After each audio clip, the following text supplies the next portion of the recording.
Hey everyone, True here, and today we are going to do a deep dive review of the new Swordmaster Bride Lancelot. We will kick it off with the AI analysis, then I'm going to go through her pros and her cons and wrap it up with a tier prediction for my arena tier list. Looking at her AI analysis provided by Nizetto, we see that her hate or her threat level is basically 1. I mean, she is a 100% guard. Attacks will usually come her way, except if there are other guards. What we don't see here, what is kind of hidden in the code and will be interesting to see, is if she becomes a bit of a stun magnet if she enters the battle trance. Oh, and by the way, if you don't know what that is, and if you want to know more of the inner workings of Bride Lancelot, I recommend to watch my skill review video first while I dive into that into more detail. This is basically the extension of that now. Moving on to the skill weights, we see Swift Rage at a 1.0 basic weight. It is a bit higher than I would expect compared to the Purify Stun, but I do think there are some modifiers in place that will make the Purify Stun take priority if there is something to purify, which would definitely make sense. Then the Bonds of Agony is basically the go-to skill as soon as she unlocks the Battle Trance. Then she will pretty much only use the Bonds of Agony except for a one-time Purify Stun, because when she enters that Battle Trance, if she has Purify Stun still available, she can use that once, and it is basically an instant skill, and then use the Bonds of Agony from that going forward. And if she is not in the battle trance but under 50% HP, then of course she will use the bridal Swift Slash, which is a very good thing because then she heals back to 100% HP, and also a subsequent attack will also make her heal back to 100% HP if she survives that attack, which does seem quite likely, honestly, given that she has the second highest HP in the game. So yeah, except for the low Purify Stun weight, these weights seem relatively sensible, but with the modifications in the back, I think this should be a very straightforward AI. Not much where this can screw up. The only question, of course, is in terms of the Bonds of Agony, what the targeting will be there of the enemies. Hopefully she will focus on enemies that she could more easily defeat, even though it is a 500% damage dealing skill. Okay, let's move on to the pros and the cons. And the first pro, I mean, it's a pretty basic pro, but with her Thunder Guard passive, with that 100% guard, this is already a huge plus. All 100% guards that were ever released in Evertale were immediately going to high tiers and also have an extremely good longevity. So they are useful even 2 years down the road, like we can see with someone like Bride Ludmilla, who is still in SS tier after over 2 years since her release. And even someone like Light Ludmilla is still something that you can use, even though she's now becoming close to 4 years old. And that is just a really big sign of quality that these 100% guards can just go on and help pretty much any teams. But there is one big exception with Bride Lancelot, even bigger, I think, than with Bride Ludmilla. She is pretty much unusable in burn teams. I mean, with Bride Ludmilla, we saw that kind of purify due to her Shield of Eldine, basically putting armor on her whole burn team.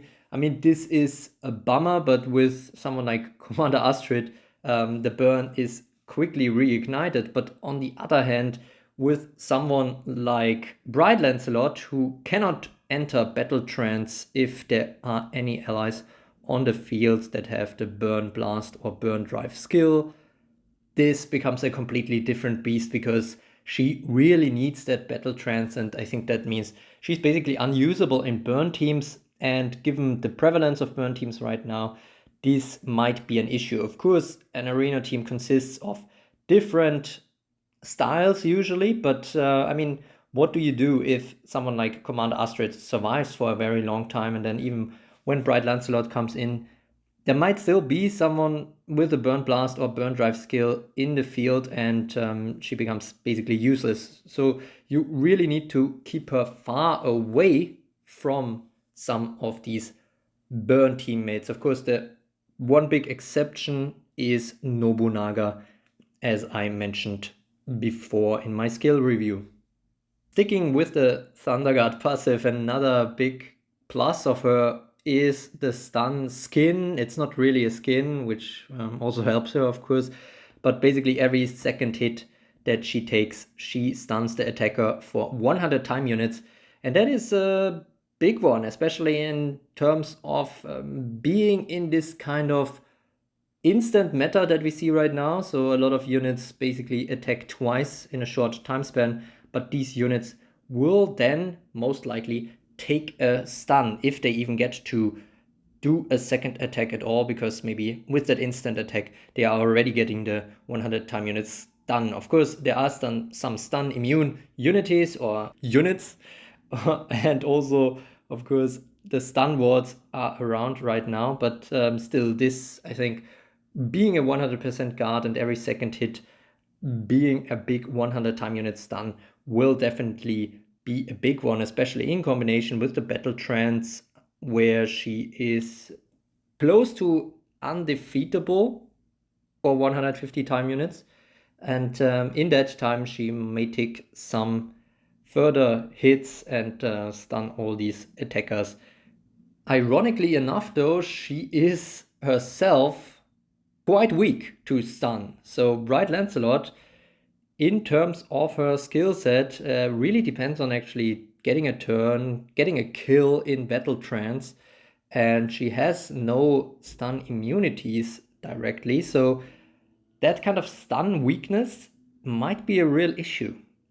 As I said before in the AI analysis, while she is in battle trance, if the AI chooses to stun her a lot, this is a really good way of getting rid of her. Of course, she will still do 150 time units of guarding if she isn't defeated by super or mega poison, but nevertheless, at the end of it, she just dies and she doesn't have a chance to get a kill to reset her status and get out of battle trance alive. I think it's interesting if we are going to see someone like Light Anya being paired up with her just because of that stun absorption. So basically double guards protecting, I don't know, someone like Cinderella and Ludmilla and Clarice. That could be interesting. Also because Bright Lance is not just weak to stun, but also sleep can become a problem, because yeah, if she's asleep, she can also not use her active skills. Plus, she has that kind of elemental disadvantage against someone like Sleeping Beauty.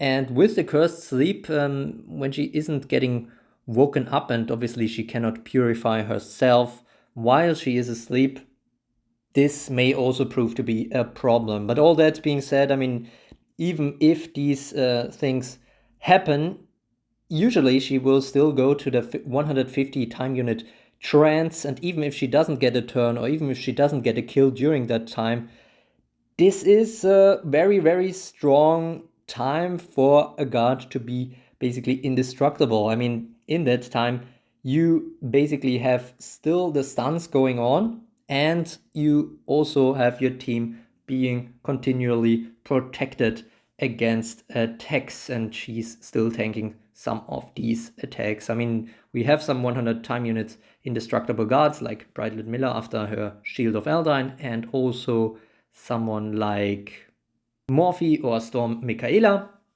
But the great thing about Bright Lancelot is that she is a 100% guard, so even outside of it, she is a guard, and the cool thing is that she can get outside of it without actually leaving the battlefield. She just needs that one kill to keep the cycle going. And speaking of cycle, and also mentioning Storm Michaela just now, it might be interesting to see if Storm Michaela is present enough to potentially also reset Bright Lancelot if she is in battle trance, just to make sure she gets another chance at survival. I mean, I did see some stuff happening already in terms of water column actually pushing back an enemy Bright Lancelot during battle trance, which actually helps Bright Lancelot, I think, because she doesn't depend on getting a kill. But yeah, there are quite a few ideas how to keep that cycle alive, and 150 time units is quite a lot even to get a kill. I mean, Bright Lancelot, of course, generally low damage stats, low attack stats, but still she can deal some very decent damage, especially if she is enraged, whether that is from a previous Swift Enrage or if she already used the Bonds of Agony, which also enrages her. Then you have a skill that actually deals 750% damage.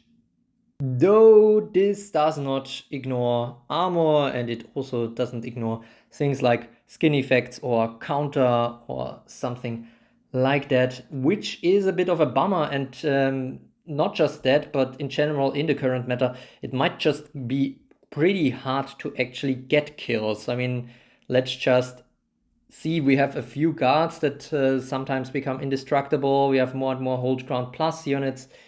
So getting these kills, even with the kind of strong skill setup that we see with Bright Lancelot, is all but guaranteed. I mean, you could argue that even if she dies at the end of Battle Trance, she did a very helpful job for your team, and that is true, but yeah, I don't know. It's not ideal. I mean, yes, you also have the Bridal Swift Slash, which does ignore armor, so that is quite a potent skill.